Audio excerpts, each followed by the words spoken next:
SCP-193, the tissue snail. Object Class, Safe. Special Containment Procedures. SCP-193-01 is to be contained in Biosite 42 Biohazard Locker 532F at all times, except during approved experiments. Every 24 hours, all instances of SCP-193-02 are to be removed from SCP-193-01 and incinerated except on feeding days. Once each week, one instance of SCP-193-02 shall be provided with 30 cc of human mucus and left in containment with SCP-193-01. Physical contact with any element of SCP-193 without full level 2 biohazard gear is strongly discouraged. Personnel believed to be suffering from exposure to SCP-193-03 shall report to a supervisor for immediate medical examination and assistance.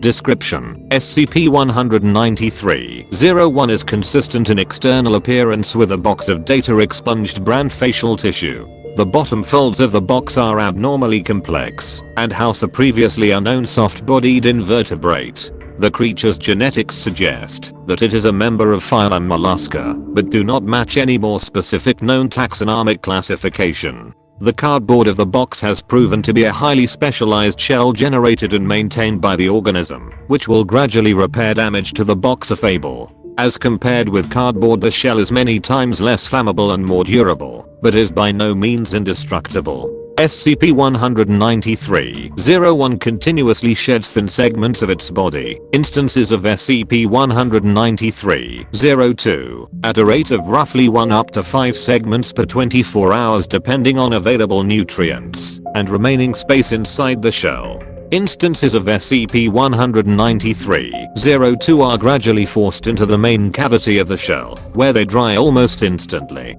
Much as the shell of SCP-193-01 resembles a cardboard box, instances of SCP-193-02 resemble common facial tissue in appearance and texture. However, both the shell and the segments are composed of chitin, fibroin, and other proteins common in mollusks as opposed to the expected paper products. How SCP-193-01 produces sufficient matter to maintain the shell and continuously generate SCP-193-02 is presently unknown. See Addendum 193-1.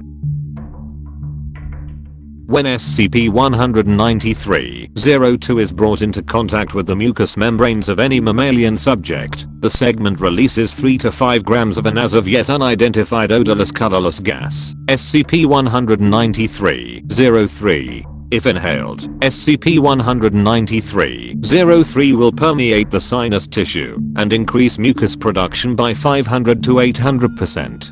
In humans, the increased mucus production unsurprisingly results in the need for additional facial tissue, typically leading to further exposure to SCP-193-02 and 03, and further mucus production. Repeated exposure to SCP-193-03 can, in roughly 70% of cases, lead to permanent dysfunction of a subject's mucus production. The resulting symptoms vary, but include a variety of respiratory issues, prolonged pneumonia, and, in extreme cases, suffocation. In roughly 10% of cases of repeated exposure, the opposite effect is observed. Damage to the mucous glands is so severe that the subject is left incapable of mucus production. Such subjects are especially vulnerable to inflammatory respiratory diseases, infection, and damage to the lungs due to inhalation of particulate matter. No explanation has yet been discovered for the unusual adaptations exhibited in SCP-193. Research is ongoing.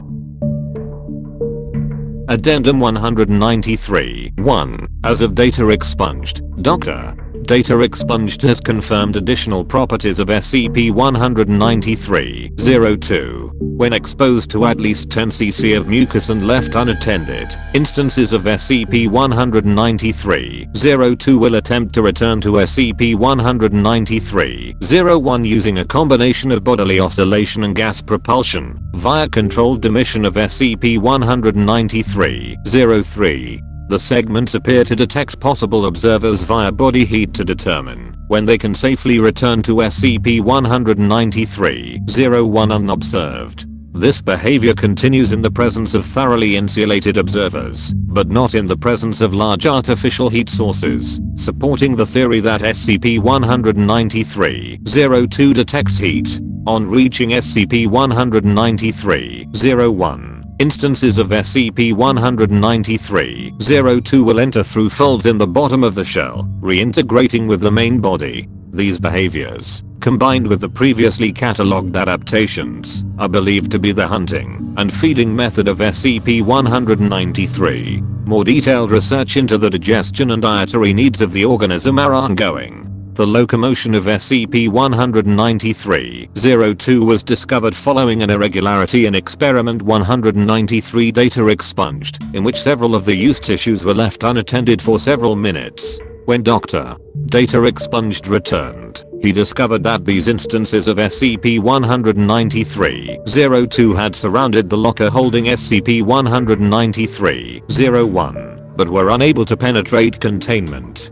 Further experimentation led to the discovery of these previously unknown aspects of the organism. Dr. Data Expunged has been reprimanded for leaving an inorganic SCP unsupervised in a testing chamber.